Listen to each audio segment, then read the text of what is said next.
Okay, so today we're going deep on something that's, well, kind of the bedrock of how the whole field of psychology actually functions, and that's ethics. Yeah, absolutely fundamental. And more specifically, we're going to really get into the nitty-gritty of the American Psychological Association's ethics code. Right, the APA ethics Yeah, code. like what actually happens when there are concerns, when complaints get filed? What's the process? Luckily, you came with some super in-depth material for this one. Yeah, it can get pretty complex. It can. Yeah. And our mission here is to break it all down, make sure everyone listening walks away with a solid understanding of the framework and the processes for accountability in psychology. It's all about ensuring that public trust is maintained and the profession upholds the highest standards of conduct. And the sources you provided really offer a detailed roadmap of how it all works. Perfect. A roadmap. I like that. So let's jump right in. First things first. This APA ethics code, it's not just one big list of rules, is it? Your sources break it down into these distinct parts. The introduction and applicability, then the preamble, the general principles, and finally the ethical standards. It seems like each of these sections carries a different weight when it comes to actual enforcement. You're right. That's a super important distinction to make. So the introduction applicability section, that's where they lay out the scope, like who's actually bound by this code. Right, like who does it actually apply to? Exactly. And it's crystal clear, APA members, student affiliates, they're all under its jurisdiction. And one thing that really jumps out is they make it very clear. Ignorance of the code is not a valid excuse if something comes up. Oh, interesting. So you can't just say, oh, I didn't know that was a rule. Nope, Yeah. not going to fly. Oh. It also focuses primarily on professional activities.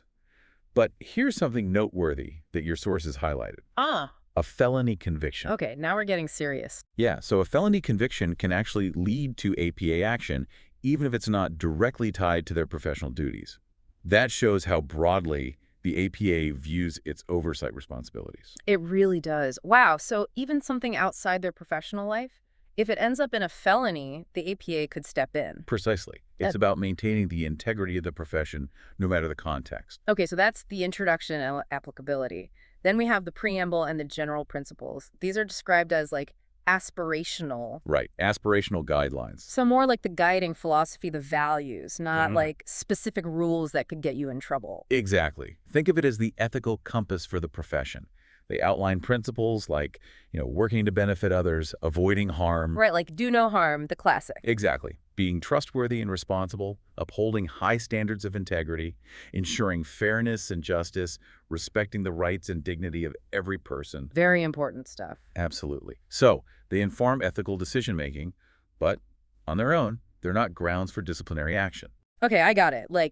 The ideals to strive for versus the hard and fast rules. And that takes us to the ethical standards. These are the enforceable mandatory rules. Right, the ones that can actually lead to consequences if they're violated. The ones you really need to know. Yes. And these standards cover a huge range of professional conduct, from therapy and assessment to research, teaching, supervision, even public statements.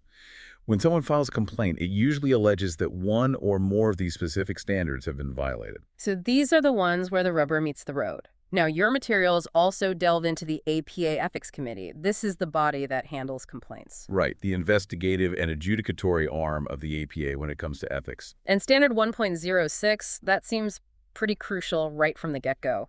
It emphasizes cooperation with the Ethics Committee, even saying that a failure to cooperate is, in itself, an ethical violation. Sounds like they take this process very seriously. Oh, absolutely. Cooperation is essential for them to do their job, to investigate and address these ethical concerns effectively. And the standard even gets specific about confidentiality during the process. Right, because this stuff can be sensitive. Very sensitive. And the fact that non-cooperation is a violation, that really underscores the importance of accountability within the profession. But there are nuances, of course, like requesting a reasonable delay, say, because of ongoing legal proceedings related to the same issue. That's not seen as a failure to cooperate. Okay, important to know. So when a complaint does come in, walk me through that initial process. It doesn't just immediately launch into a full-blown investigation, right? Right. There's a preliminary stage. Your sources explain that it's reviewed by the chair of the ethics committee and the director of the ethics office. They do this initial assessment. Kind of a first pass. Exactly. They're looking to determine if the allegations, if they were true, would actually constitute a potential ethical violation. Okay, so, like, do they warrant a deeper look? Precisely. It's a filtering mechanism, basically, to weed out complaints that are clearly baseless or fall outside the APA's purview. Gotcha. And I'm guessing there are time limits for filing a complaint. There are. You can't just dredge up something from decades ago. Right, that wouldn't be fair. Exactly.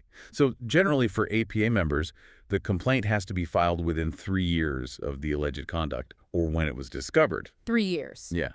But for non-members or student affiliates, it's a bit longer, 5 years. Okay, a little more leeway there. But why the time limits? It's about ensuring fairness. Memories fade, evidence can get lost, or become unreliable over time. Makes sense. Now, what about those who might be afraid to come forward publicly? What about anonymous complaints? The Ethics Committee, they typically don't act on anonymous complaints. Why not? A thorough investigation often needs that direct communication with the complainant, to get all the details, clarify things. Right, to really get the full picture. Precisely. But the committee does have the authority to initiate action on their own. It's called a sua sponte. Sponte. Fancy. Yeah, it's a Latin term. Basically, it means they can act on their own initiative.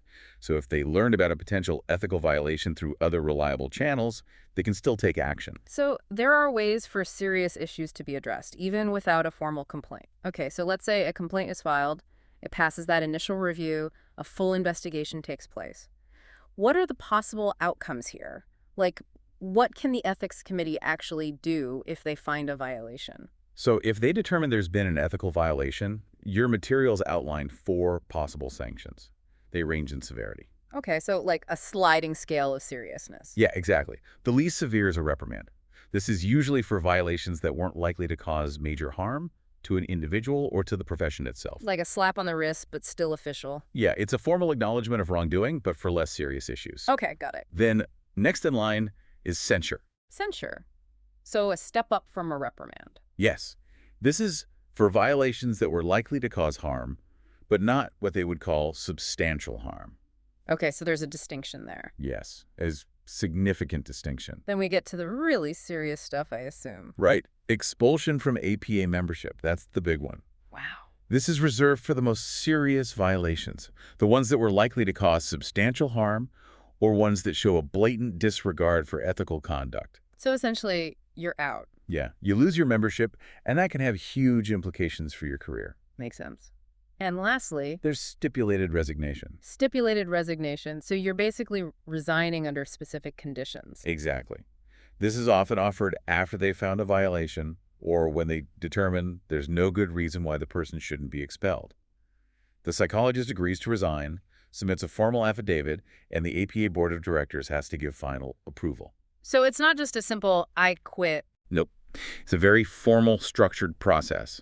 And for the individual involved, it often means giving up their membership and potentially facing consequences from state licensing boards as well. It sounds like the APA really has a system in place to address different levels of ethical breaches. You also mentioned that reprimands and censures, those can come with additional requirements, right? Oh, absolutely. They're not just symbolic gestures. They can include directives, things aimed at correcting the behavior and preventing future problems. Like what? Give me some examples. Well, it might involve stopping the specific activity that was problematic, getting ongoing supervision from a qualified professional, completing specific training. Okay, so really addressing the root of the issue. Exactly. Sometimes it involves undergoing a formal psychological evaluation or even treatment. Wow.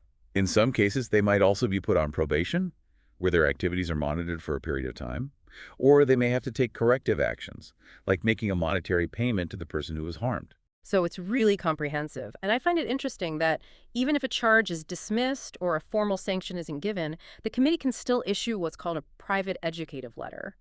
That sounds like a way to address concerns, informally, maybe prevent future problems without having to resort to a formal disciplinary action. It is. It's a way for them to give feedback, guidance, without a formal finding of a violation. Yeah. And it's private. just between the committee and the individual, so it maintains that confidentiality. Okay, that's good. So we've talked about what happens when a complaint is made, how it's investigated, but what about the flip side? Are there any safeguards to prevent, like frivolous complaints or people just trying to get someone in trouble? How does the system protect those who are accused? Yeah, that's crucial, right? We need to make sure the system itself is fair. Absolutely. So Standard 1.07, it deals directly with what they call improper complaints. Okay, improper complaints. Right. It specifically states that psychologists shouldn't file or encourage others to file complaints if they're doing so with, and I'm quoting here, reckless disregard for or willful ignorance of facts that would disprove the allegation. Basically, you can't just make stuff up to get someone in trouble. Exactly. It's a safeguard against using the complaint system for revenge or harassment. That makes a lot of sense. And what about Standard 1.08? Unfair discrimination against complainants and respondents. That seems pretty important for protecting everyone involved. Absolutely.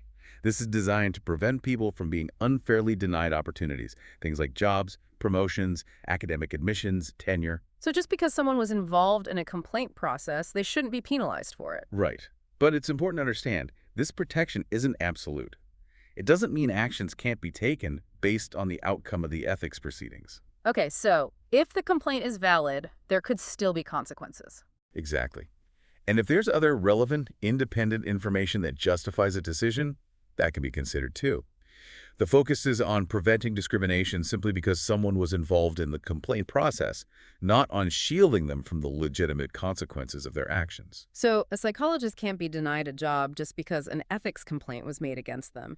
But if that complaint was upheld and they were found to have engaged in serious misconduct, well, that's a different story. Exactly. It's about balance, fairness, protecting people from unfair treatment while also allowing for appropriate consequences when warranted. Okay, that makes sense. So we've seen how the system is set up to protect the accused, prevent abuse of the process. Right. It's designed to be thorough and fair. Now let's talk about the role of other psychologists. Like, what responsibility do they have when it comes to their colleagues' ethical behavior? That's covered in Standards 1.04 and 1.05. Right.